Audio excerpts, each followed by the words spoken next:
This podcast is presented by the Petite Victory Collective. Hey everybody, and welcome to another episode of Modular Stories. In this podcast, I would like to create a platform for people to share themselves, their stories, their experiences, and their life lessons. Before each episode, my guest can build and patch their own background music with the help of my modular synth. My goal with this podcast is to inspire the listeners, spark their creativity, and to share these incredible people I get to talk to with the world. I hope you enjoy it. Hey everybody, and welcome to another episode of Modular Stories. Today I have a very special guest, my fellow friend and roommate, another composer called Luca. But why don't you just introduce yourself to the audience? Yeah, hello everybody. I'm mainly Tim's roommate, but I'm also a composer for video games and movies. I'm currently studying at ArtEZ University, the same studies basically Tim does. And we've spent way too much time over the last few years, I guess. I think we did. We met in the preparatory year, and we just hit it off from the first lesson. I felt like we just had this instant connection kind of, and felt really like similar to each other and in what we wanted to do in our vision with music, and it always felt really nice. That's true, but it actually started before the first lesson, because 3 weeks before we had our first lesson, we got an email where it was confirmed that we got accepted, and then they mentioned all the other names of the other students. And Tim started searching for us on social media and started following us. And I suddenly saw, here, Tim Meyer followed me on Instagram. Oh, looks pretty professional, does cool music. And then I noticed, that's a fellow student of mine. And at this point, I had some of my music on SoundCloud, maybe a bit of stuff on YouTube. And then I saw, this dude has a website. And here, he published his own CD and stuff like that. So it was really frightening in the first few moments. Well, it was also funny from my side, because you're actually the only one I could find anything of. That's also true. It was really funny. We were 12 people, and like Luca was the only one I could find anything of. And then I found your Instagram, and I was also, for me it was the same. Like, holy shit, this dude plays church organ. He plays in churches. He has also a lot of orchestral stuff on his SoundCloud, and you work with the BBC Orchestra. I had this really professional library already before the start of the studies, and I was there with like Contact Factory Library free stuff, and had no idea about like orchestral or classical music. So I guess it was like a mutual fright of the other.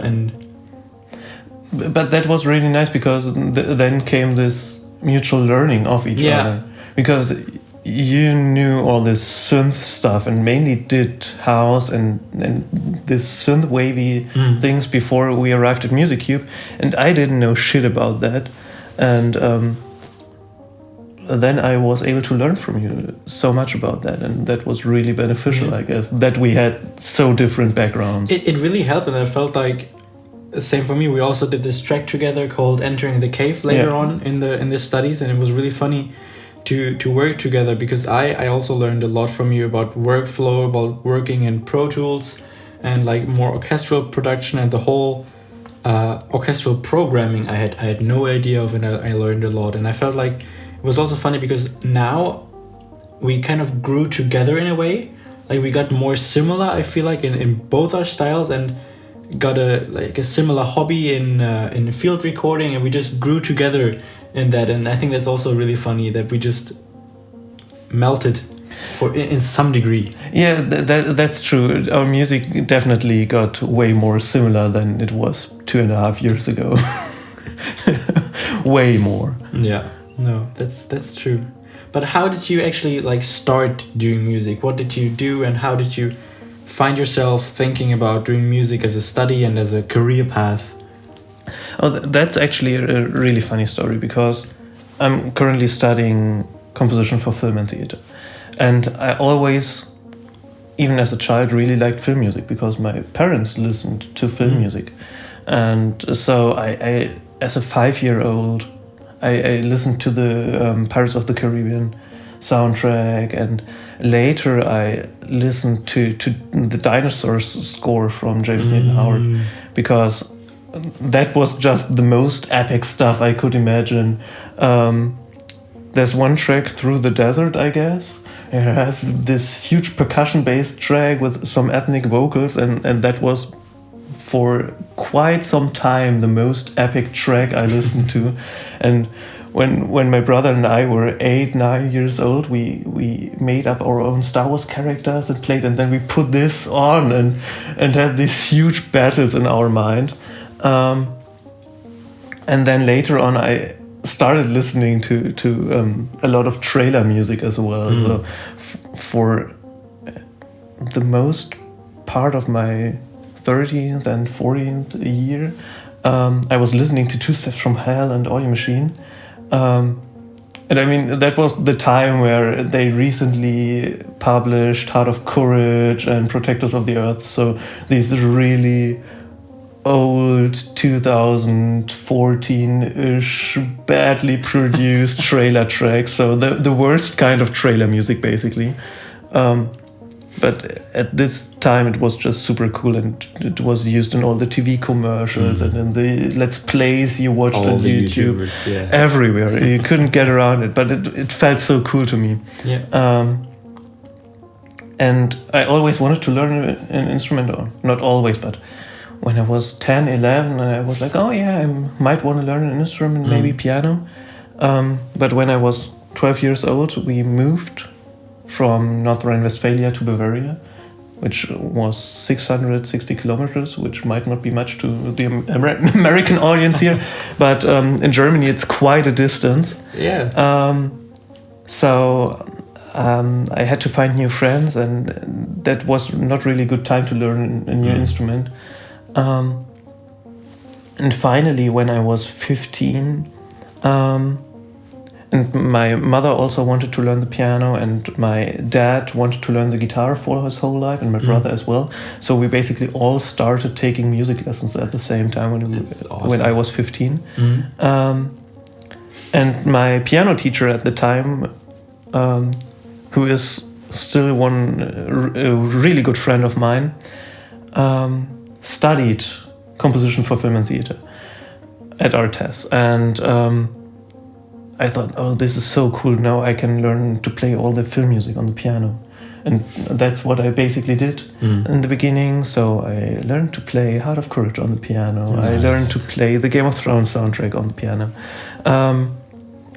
All that kind of stuff next to Hanon and Czerny and all these awful practices you have to do.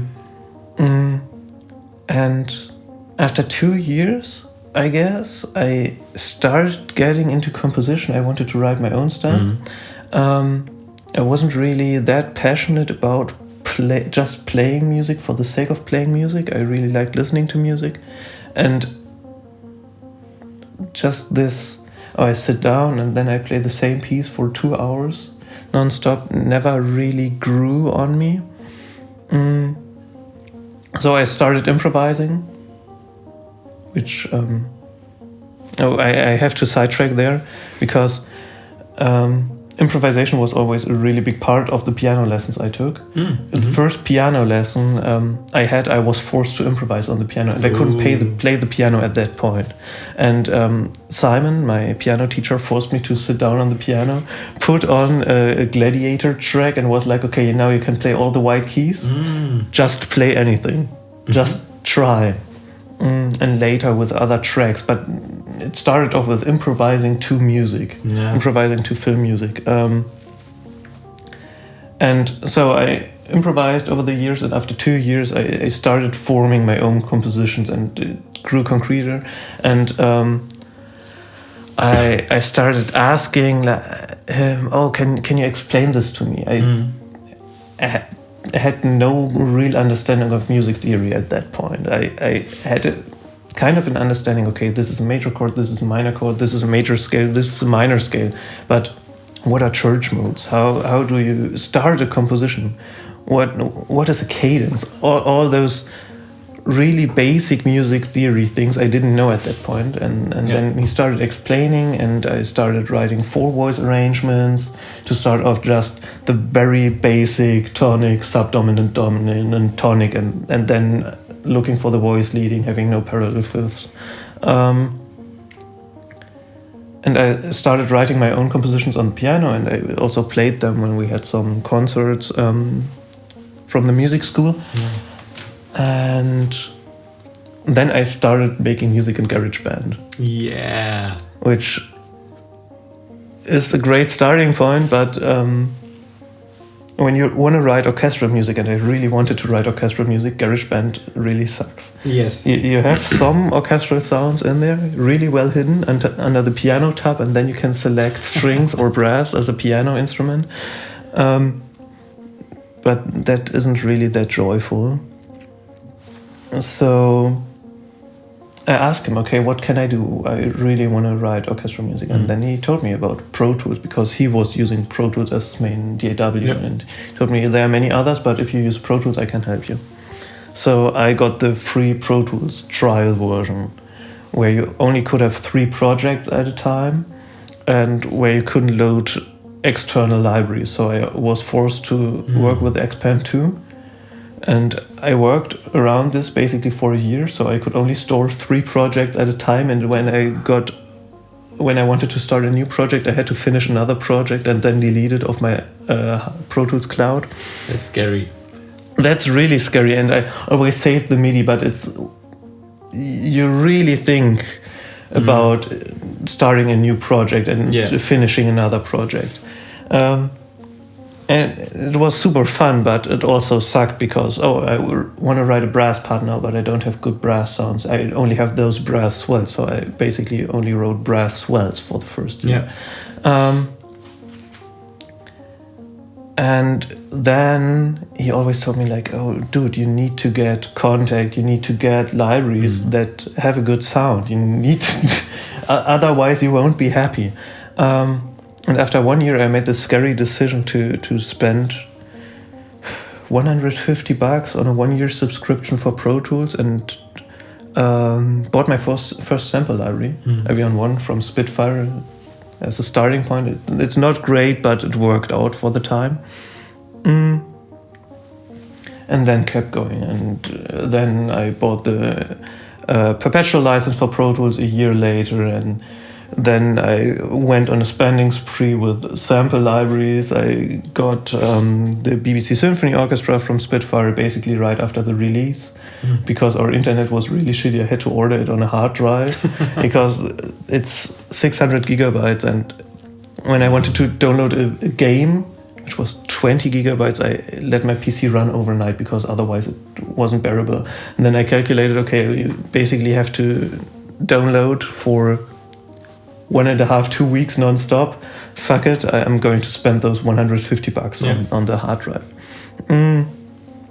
Bought Altiverb studio monitors. That was probably the main time where I ordered stuff. I was working at the meantime, so that was possible, and I always had this goal in mind. Okay, now I really want to study this.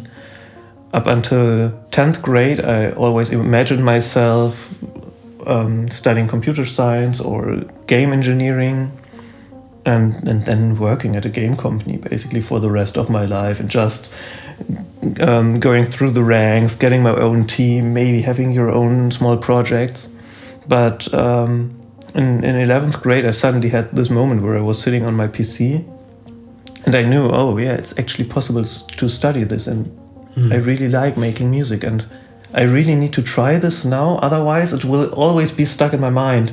This thought of, what if I had tried 50 years ago, and I would probably will never be happy again. And I told Simon that, and then we basically started preparing for university and for the entrance exam. And then came the preparatory year in Bonn, where I passed the entrance exam with some critiques, but I passed. We had this preparatory year in Bonn, and I mean, you know the rest. Yeah. Then we had this really scary and awful entrance exam situation in Arnhem. The first year, which was really fun, and then the even worse situation, because in Arnhem, after the first year, you have to do this Overgang or Propedeuse, which is a test. If you fail it, you get kicked out of university. Basically, your studies are cancelled at that point. And we managed to pass, and now we're in second year, and the fun parts. The fun part starts because it's hard for people to kick us out of university.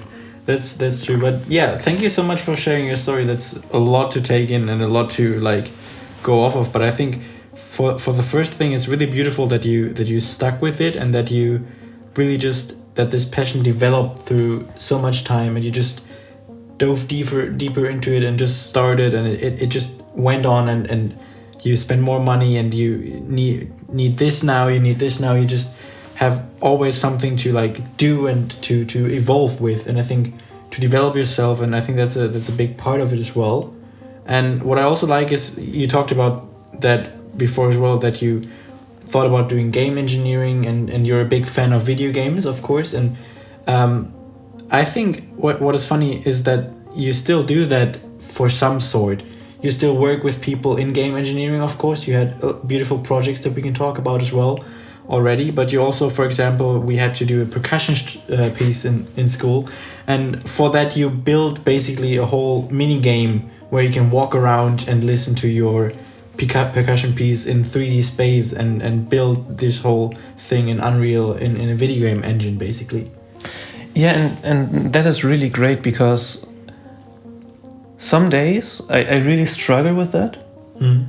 Because there are some days where I don't feel like, oh, I'm 100% musician. I'm maybe 50% musician. Yeah. But I also have other hobbies, and I have other things I really like doing. And I have some days I don't even open up my DAW and don't even touch a piano. But this also really helps, because every time I have a big exam, or I'm really stressed, or I'm really exhausted musically, and the creative part of my mind isn't working, it's easy to get frustrated. Yeah. But that's the time I spent working on Counter-Strike maps, because that's a really mathematical approach. You have to calculate all these things. In Counter-Strike, you have two teams fighting for different bomb spots, and you then have to calculate, where can a person be at what time, and you have certain ways you have to build angles. You need to work with the light to indicate the way a player is going subconsciously, and it's just a completely different way of working than creating music. And that really helps when your creative part isn't working at the moment, to just use the analytical part of your brain and create something with that. Yeah, for sure. But I think it also speaks to your creativity as a whole, that even if you're not musically creative, you still want to do something, you want to create something, you want to work on something, and that there's, of course, you have to chill down and to take some time off. And we talked about that recently as well, where you had this really stressful time before the entrance exam, and then was basically forced to take a day off to just get yourself clear again. And I feel like that time is really important, and sometimes I also struggle with that a lot, to keep free time and to keep relaxing when you basically, as a musician, I feel like or as a musician or a composer, you basically never have time off. You can always improve, you can always work, you can always play piano, practice your DAW skills, your composition skills, anything. So it's really hard for me to find a way to relax myself, and to basically also have to force myself to be like, okay, now I have to take a break, because my mind is over. I'm not getting things done anymore the way I could if my mind was fresh. Yeah, and that's so hard, because every time you try to do a certain amount of self-care, or slow down, or just try to take a break, you have this part in yourself that called you lazy. Yeah. Yes. The small voice in your head being like, oh, but you could do this right now, or you could do this, or hey, you didn't write a piano concerto over the last year, and maybe you should do that, or you didn't practice singing, you could practice piano. So you have all these possibilities, and because you can improve to an endless amount, you you can't finish practicing, you can't be a perfect musician. This voice is sometimes really, really strong. Yeah. And finding the balance between, okay, yeah, I'm improving, I'm working, I'm doing the stuff I really like, but I'm also taking the breaks I need, is an eternal struggle for musicians, I guess. Yeah, I feel like there's a good comparison that I recently read about comparing basically musicians to athletes, and taking basically the mental thing about musicians, where you have to be just mindful and practice, and of course there's also muscles and muscle memory involved, but it's more of a mental thing, whereas practicing sports like free trekking or something, it's of course also a mindful thing, but it's a lot about your muscles and your body, and there it's necessary to take breaks, and you are forced to, because your body tells you. And I feel like with more mental things, it's harder to listen to your body, or the body isn't as clear as it could be to be like, okay, now it's time to regenerate and to recover from your workout session, from your practice session. And that's a really tough thing that I really, every time I do breaks, I have to think about, okay, it's good for me, it will help me to be better later on. Yeah, also because when you do music, mixing, composition work, or just practicing for a long time, you start to get diminishing returns. I mean, if you listen to music for the whole day, and after those 12 days of blasting music into your ears, you try to mix or master a track, it's impossible, it won't work. And also when you practice piano or practice trumpet, you always have those people who tell you, oh yeah, and I practice 12 hours a day for 14 years, but that's bullshit. After 3 or 4 hours, if you're a professional musician, if you're a pianist, your body is getting so tired that you won't practice anymore. It's just doing something. Yeah. But it's not really beneficial anymore. That's true. I also read about that, and there was a book called, oh god, I forgot the title. It was about talent being existent or non-existent. And there they said that basically you can really practice for 1.5 hours a day max, with your full potential, full concentration. And yeah, when I read this, I was really confused as well, because when we got our schedules last year, for example, for music school, and all the different subjects we have, it's okay, singing, rhythm practice, piano practice for 2 different pianos, you have the theoretical part, you have also your composition works, and if you just take like 30 minutes for each thing, you're already at like 2 or 3 hours of just a practice routine, without thinking about homework, without thinking about taking time off, eating, the school that you have, the classes that you take. So it's really hard to imagine being able to just do it in 1.5 hours. And I think there's still so much to really develop, and to just find out about yourself, how you work, and I feel like there's also a lot of things that we still learn, and that we learned over the last year of ourselves, and how our body and mind works and develops best. Definitely. And I mean, having these exams, and for example, we had one exam where we had to sing, we had to sight sing, we had to sing scales, progressions, and all stuff like that. And I'm really not a great singer, and I'm really not that confident in my singing skills. And then you have this circle of not being a great singer, having no confidence in your singing skills, and that makes you an even worse singer.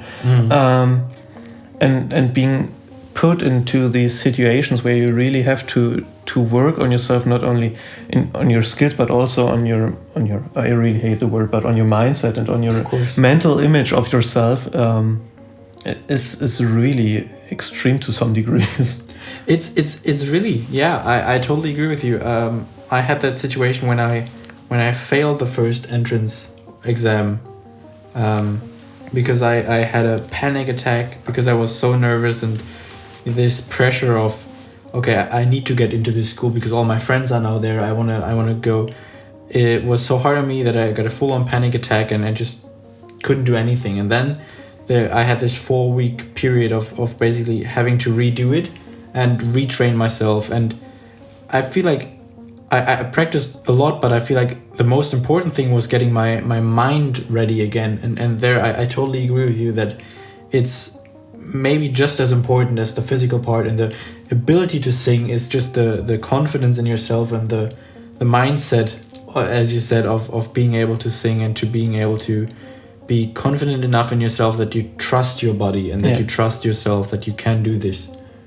And that's really hard to train as well. And yeah, I feel like that's a whole thing also with anything, not only singing, but the whole thing about like making music and composing is a lot scarier, I feel like, when you're not confident in yourself and when you have things that are out of your comfort zone, when you have to write a track that is not what you usually write, what you usually do, then it gets really scary really quickly, because then you don't feel like you know everything and you have the control over everything. And how do you work on these kind of things? How do you handle those?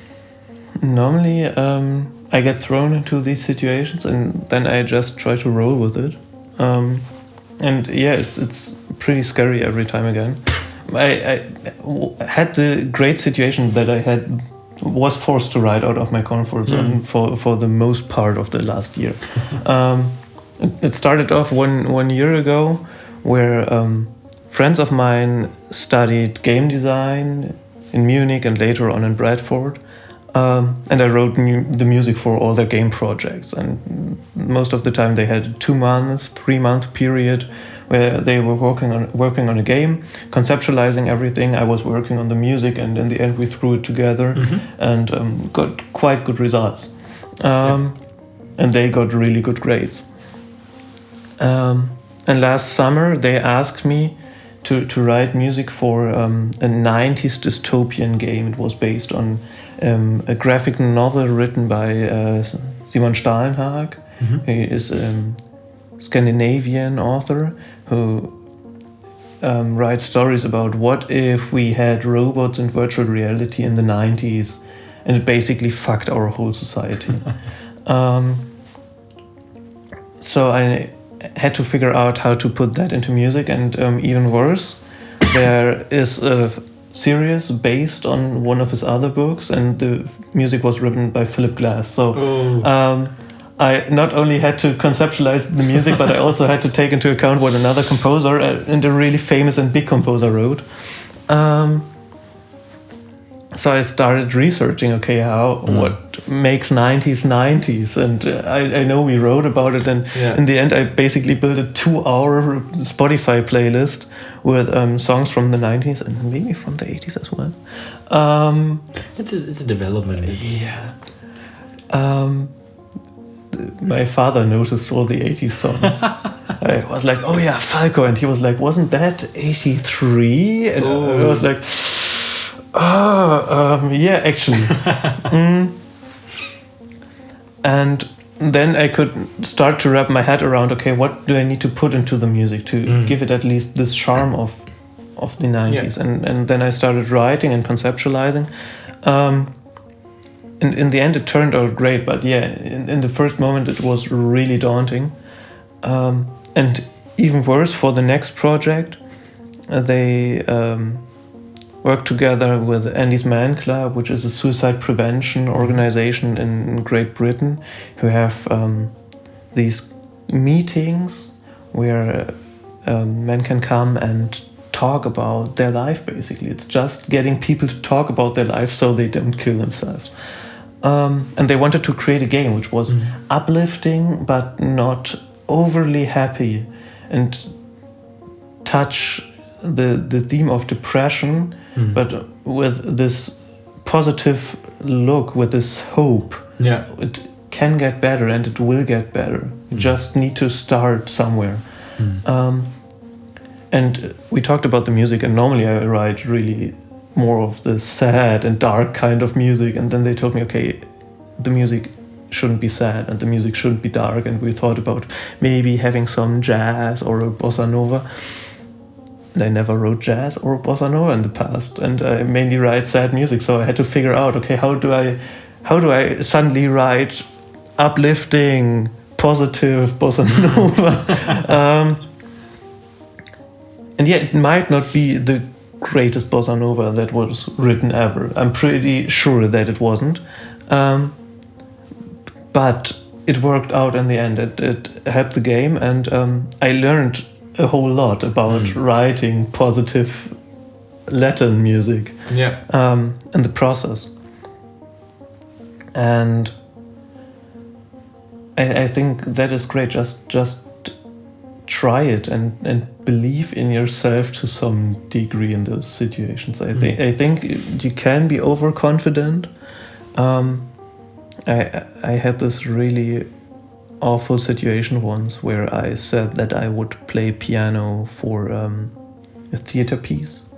I got the sheet music and I looked at the sheet music and it looked really hard. And I was like, okay, yeah, I will practice it later. And 2 weeks before the performance was, I started practicing it and I suddenly noticed, okay, this is way over my head. I can't learn it and I can't learn it in the next 2 weeks. So 10 days before the theater performance, I had to tell the organizer, like, yeah, sorry, I won't play. This is also really scary. And it was really awful and I felt horrible. But yeah, that was a moment where my overconfidence really came back.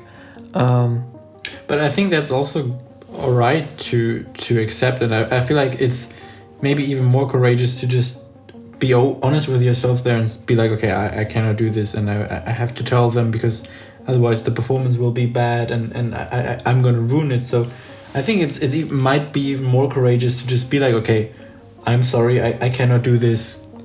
Yeah, it would have been great because I got the sheet music 2 months ahead of time. I could have told them earlier. That was the main problem. The problem wasn't that I told them, sorry, I can't do that. The problem was that I told them 10 days before the performance. All right, yeah. No, I see. But yeah, also finding your own limits and noticing that they might be way bigger and way higher than you expected. We have the situation with Shoko. Shoko is a project from our university, the first year, where you got 2 weeks. You work with choreographers and composers, Shoko. And you basically create dance performances in 1 or 2 days. So you have a group of dancers, a group of choreographers, and a composer, and sometimes external musicians who will arrive and play your music. And you got 48 hours, which is not that much to create 5 minutes of dance and of ready layouted music which can be performed. Yeah, I mean, it's even less, if you think about it. We got the thing we got the exercise at 12, and then the next day at 6 there was the performance. Yeah. And sleeping also happens, so it was very scary and very, very quick turnarounds.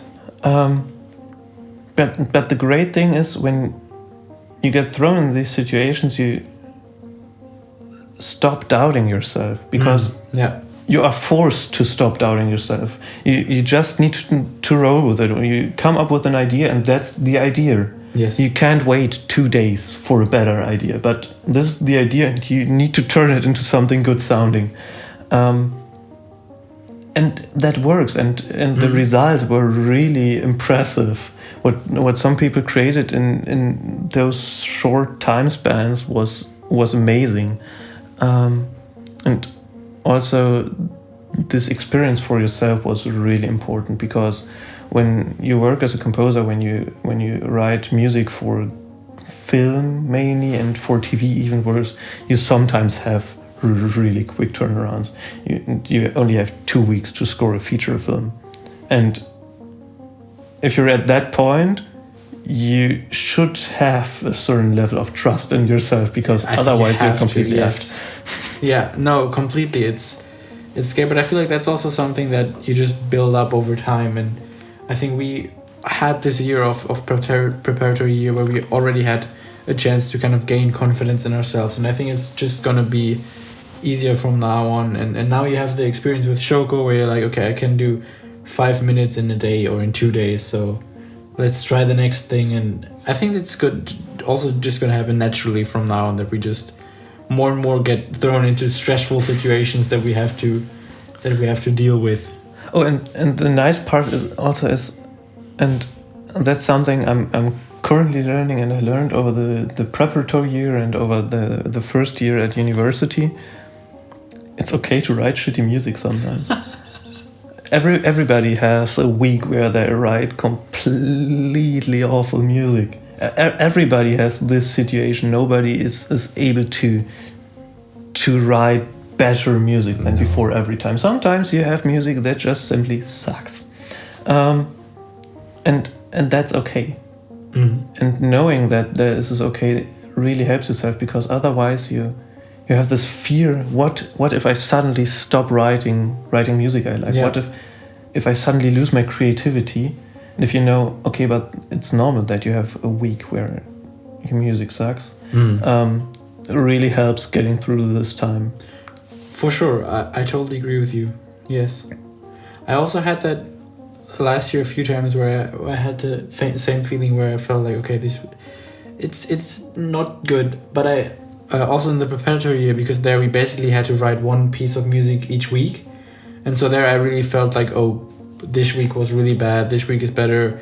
But I had that one week where I was really awful and I had no idea whatsoever. And I remember the evening before the class when we had to show something, I had a basic thingy, and then you guys, we always met up the day before the class. So Luca, Leonie, and Maris, our core group at the time, we always met up the Wednesday when we had class on Thursday.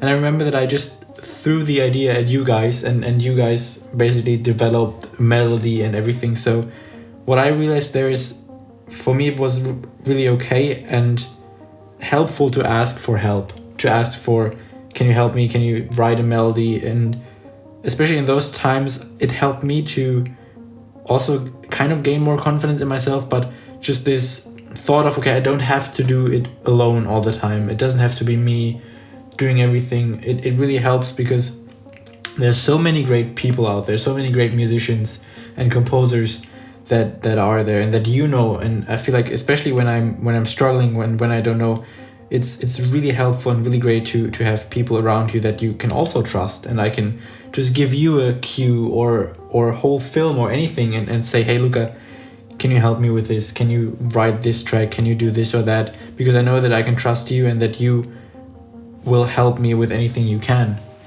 Yeah, and I think that's also really important, because sure, when you're working on a film or working on a project, you have these aspects of, okay, I need to earn money to some degree, I want to advance my career, so it's kind of important that my name is in the credits, etc., etc.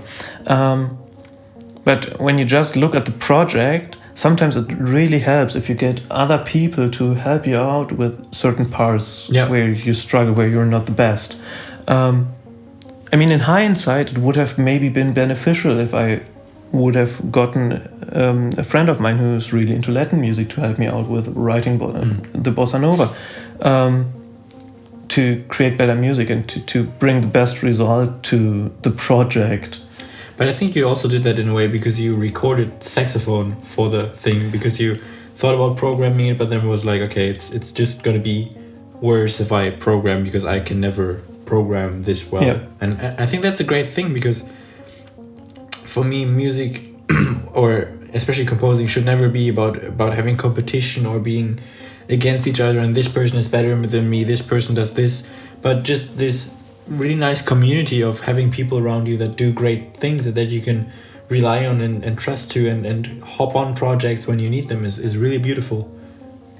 Yeah, and I also find it really inspiring, especially when working with musicians.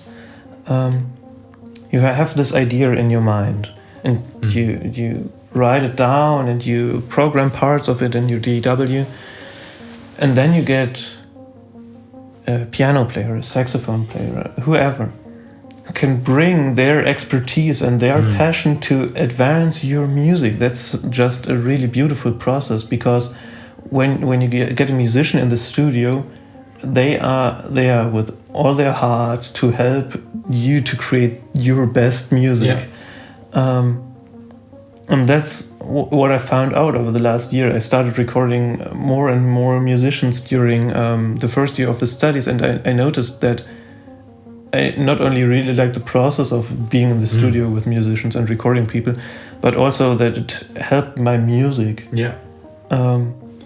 And you have these really minor details, the way somebody might phrase a melody, the way someone might accentuate certain parts of a beat, but those are the things that make your music better in the end. Yeah, for sure.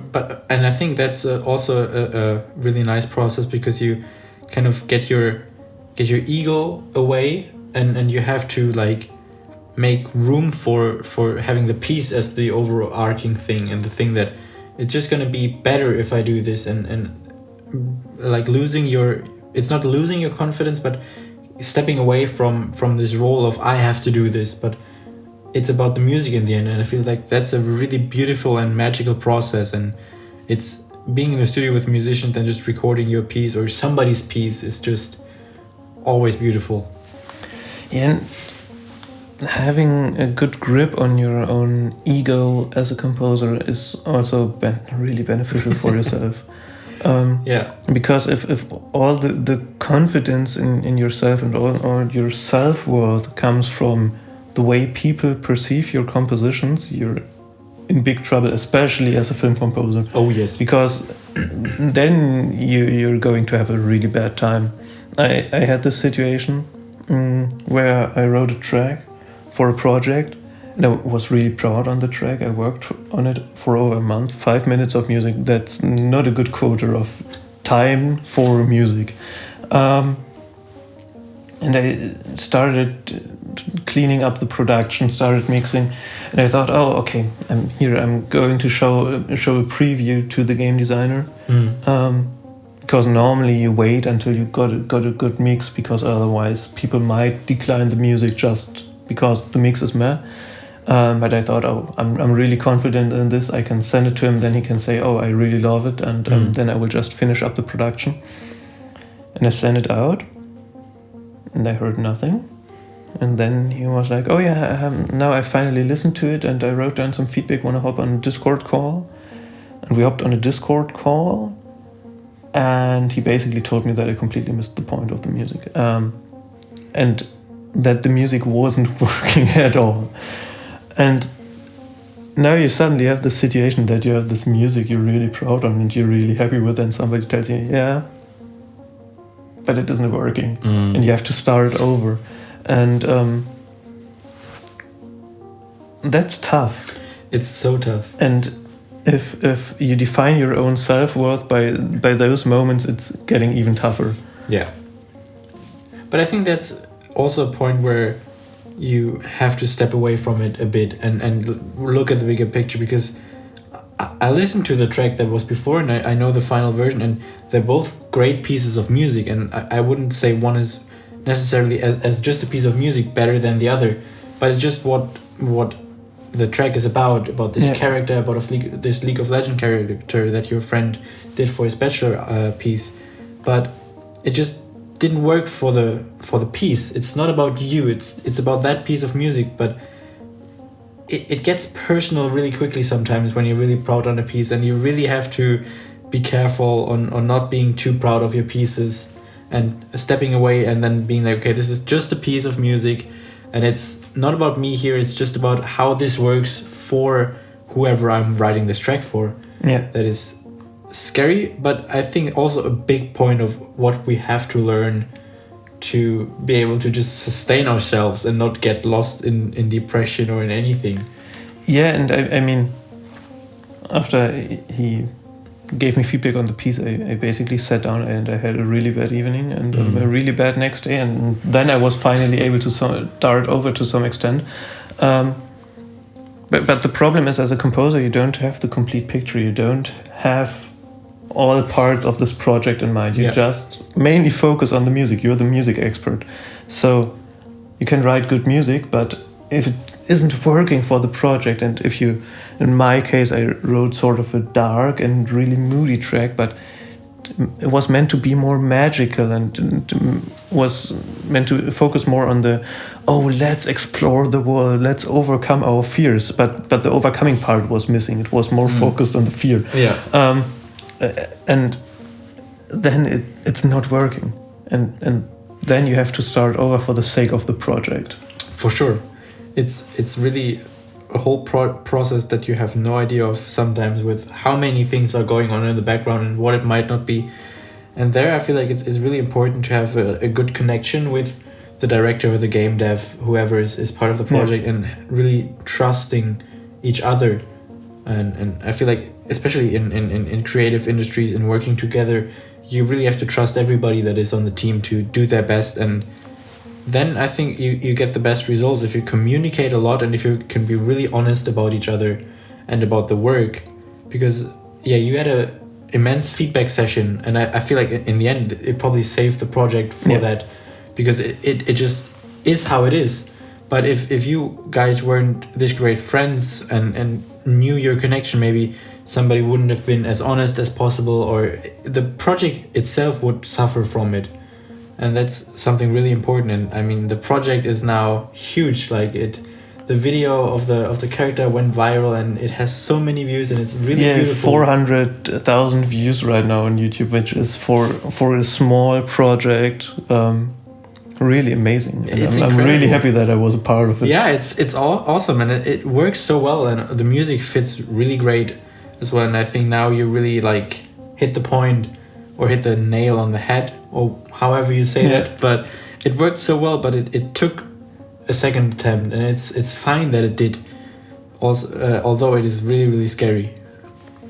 Yeah, I was really scared when I had to start over, especially because I was running out of time. Originally, I started in the beginning of March, because I knew, okay, we have this string quartet recording session from university in May, and in my head, the project deadline was end of May. So I thought, okay, now I have 3 months for the music, and I have to write 5 minutes-ish. That's awesome. I can take all my time, and I actually really started early. Beginning of April, I'm sending out the track, getting the feedback, then I have to start over. And I also noticed that the deadline for the project isn't end of May but beginning of May. So suddenly my time for one track was cut from 3 months to 1 month, while I also had university, stayed at my grandparents' place for some time, and had to write a whole string quartet. Was intense. I also would like to talk a bit about your style of music, because it's really interesting for me, because you often have a lot of very minimal pieces, very, very dark pieces, and really slow and intimate pieces, but you also all like to write these really big epic orchestras with a lot of things going on. How did you come up with these, or not come up, but how did you find these styles to work, and how do you work in both styles, and how did it find that these kind of different styles are so speaking to you both? Mainly because it's the music I listen to, because I not only listen to trailer music, but I also listen to Max Richter. Funnily enough, I thought about it before, and when you asked me if I wanted to record the podcast, I thought about favorite pieces of mine, and then I thought, where do I come from? What pieces do I really like? And then I had to think about On the Nature of Daylight by Max Richter, which is a really beautiful piece, which is for some reasons really close to my heart, but which is basically the complete opposite to Two Step from Hell. It can't get really more different. And because I like those two styles, I started composing in those two styles. The first compositions I did, I tried to imitate the style of Yuka Kitamura and the Dark Soul soundtrack, but I also wrote more Einaudi-esque piano pieces. And over the time, those two styles also melted together to some degree. Yeah. Even though I write bigger orchestral and epic tracks, those are in the basic idea most of the time really simple. And I'm then working with different techniques to turn it into something interesting. But I really like having these simple motifs, working maybe more with the sound than actually with a melody. So you can just put in the sound everywhere where you need it. Does that explain it a little bit? I think it does, because I also wanted to ask something further on that, because for me, what I also thought about this when I wanted to ask this question, but for me, what I really admire about your music is also that you have this really great ability to go deeper in the music, and your dramaturgical skills in film or in music to picture are really incredible for me, and that's why I always ask you on feedback on these things, because I feel like you really have this great ability to write and find, okay, why is there music now, what is it telling, and this is something that I really love about your music. If you not only listen to it but see it in picture, it really elevates both the music and the picture to a whole new level, and you're really doing a great job about that. And I feel like there also lies a lot of your talent or your hard work that you acquired over the years to really have this feeling for the pieces and for the music and the dramaturgy and in the bigger sense of the picture. Yeah, first of all, thank you very much. And I think at this point I have to maybe give a big thank you to Simon Michel, my teacher, because we spent way too much time not only analyzing music, but also I got so much dramaturgical feedback over my pieces over the years, and we had quite some arguments about a mood of a scene, or just a mood of those 5 seconds of this one shot. We had to rescore a scene out of Pan's Labyrinth for our final exam of the preparatory course, more or less. And we basically had a 3-hour discussion over my music I wrote for this scene, and it's a 5-minute scene. And we actually really had some fights, and then dove into our understanding of the world and if the human has a motivation to live or not. So it got really philosophical, but this discussion was really important to understand the music and to understand why I thought, oh, this is working, and he thought, oh, it isn't working. Because when I scored a moment where a character is basically fighting for their life, and I thought, oh, this is strong. Dying is easy. Just get off the chair and die. So keep going in this moment is the strongest you can do, to fight through the fear. So I scored it really epic and really dramatic. And he said, no, that's just instinct. It's easy to keep going. It would be way harder to die in that moment. And the fear keeps you going. So he really disliked the way I scored that moment, because we sort of have a different understanding of the world and a different approach to this topic. So that's also to some degree important in dramaturgy. Not only what's happening in the picture, but also what is your own philosophy about what is happening in the picture. No, for sure. But I feel like there you really inspired me as well in this going really deep into understanding how not only the film works and what the film transports, but what you want as a composer and how you work, and really going deep into yourself as well as into the director and into the person who's doing the film, and understanding their intentions of why something happens, and to really question that. I feel like there I learned a ton from you, because I didn't have this background at all. I started with just doing music for the sake of doing music, and then suddenly I laid it underneath picture. But the way I started was, okay, I have this piece here, let's find a scene where it fits. So this whole understanding of the dramaturgy and about why and how the music works in the scene was really new to me, and there you inspired me a ton to find the importance in that and why it's so crucial to film music to have this depth, and to also find the beauty in the depth when we watch films together. I think it's really, really nice to see, because we also discuss a ton about movies, and we also often have a lot of different opinions on films, but I feel like also there you can really see that it's just about understanding pieces, and sometimes we agree more on things than I think we do, because we just lose ourselves in details of how everything works, and I more and more realize that sometimes it's just like, this is how it works, and it's really cool to see this development. Yeah, and also when you watch a movie and you have this music that is touching yourself,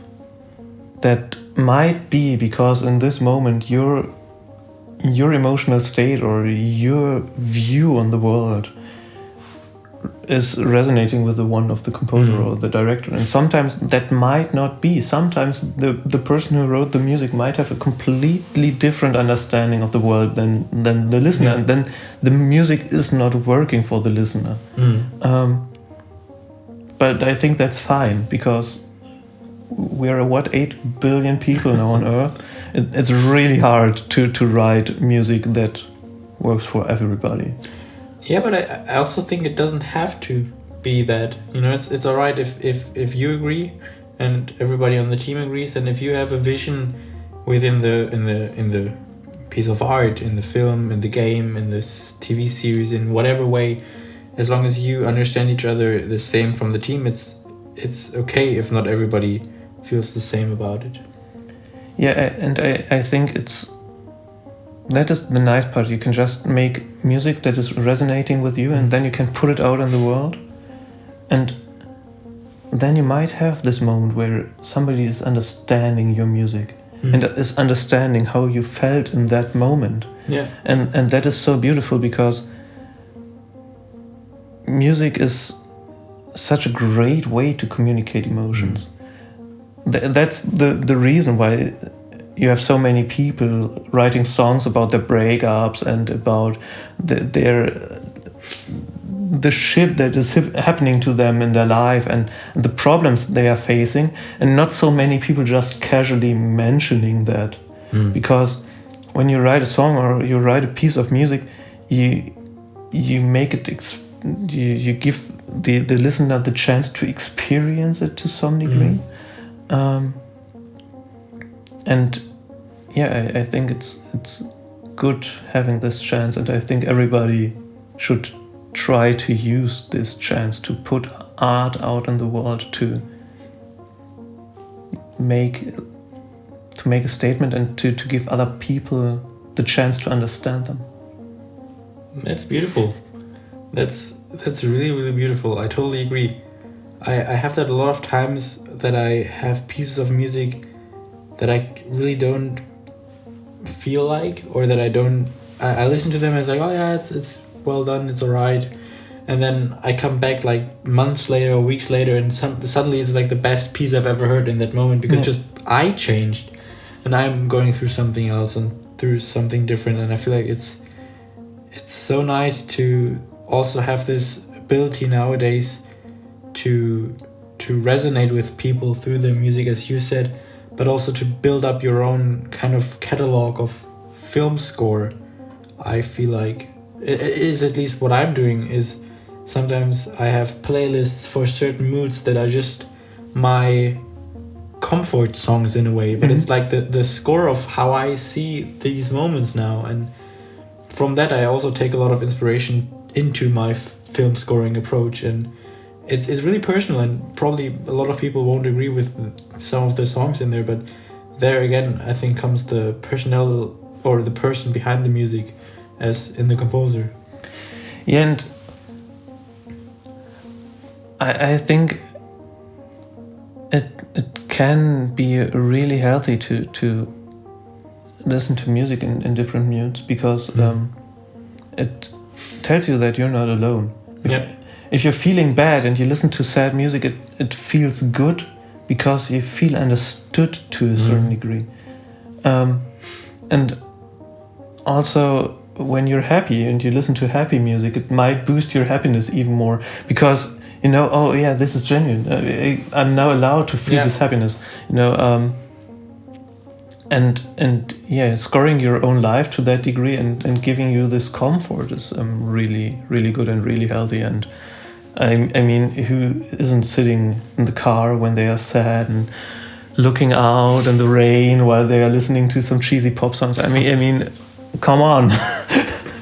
That's true. Yeah. I have one final question for you, if you'd like. Yeah. I asked that a lot of my guests, and it's actually based on a book from an author called Strzelecki, and it's this theory about museum lives and museum days, where basically the theory contains that after you die, you get sent into a museum, and in that museum it's basically then the Luca Museum. So it's all of your life condensed into a museum, and there's like pictures, there's anything you can imagine, but it honestly represents how you spend your time on Earth. So if you sleep for 8 hours a day, it's a third of your life. So a third of this museum would be filled with just you sleeping. And for me, it was something that I realized, where I was like, holy shit, okay, this is really something I should think about. And I thought a lot about, but I would like to ask you also about it, is what would you like to see in the museum from yourself? And is there something where you say, I'm quite okay with what I put in the museum, or does this maybe inspire me to change something about me, to put something into the museum that I'm not actively thinking about, but should maybe spend more time on, because I would like this to be in the museum more?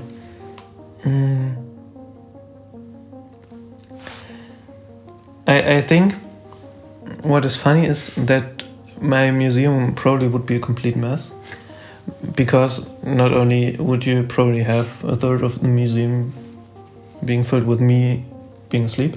But that's alright, that's natural in a way. But then you also have, here we have, this is the area on CSGO map design, and here you have an area of interest in real-time strategy games, and here you have this one poster where Luca spent a whole day reading all the World War I Wikipedia articles.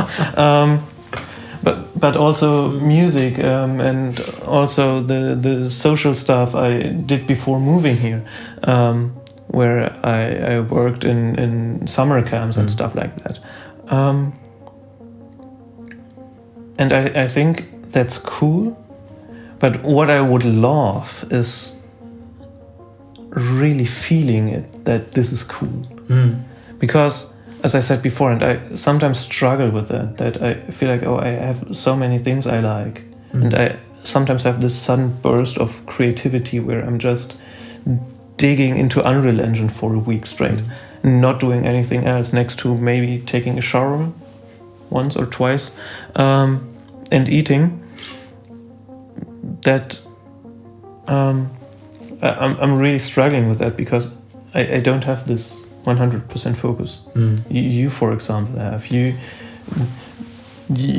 this really focused musician. I mean, sure, you also like doing videos and you like doing photography, but you got a way bigger focus on music than I have in my museum. And sometimes that makes me insecure to a certain degree, and causes me to question myself, and I would love that to stop. So being able to support the Luca Museum with all the ins and outs to 100%. That's really an interesting. My goal. Yeah, that's really, really interesting to hear that. But I think you can. I think it's alright, because for me, it's when I look at you and when we have these deep talks and talk about topics or things, you always know something about it, and you always know a lot about basically everything. It's like, sometimes it's scary, man. I'm like, okay, how do you have the time to be so well informed about all of this? And it's really beautiful, and it really makes out who you are. And I feel like because you're so well informed and you are so you have this huge variety of interests, it makes you not only a much more haunting and deep person, but it also makes everything that you do more grounded and more focused in reality, because you have all this background and all these different kind of things that drive you towards whatever you're doing right now. So I would be for the confidence in the Luca Tilly Museum. I'm a big supporter. I would buy the year ticket. Thank you very much. All right. Yeah. Thank you so much for being a guest on my podcast and for spending the time with me. And thanks for asking me. I mean, I had quite a stressful way here. Yeah, it was a long way over. Long walk. Yeah, it was 5 meters out of the door, but no, it was really beautiful having you, and thank you so much for sharing everything. And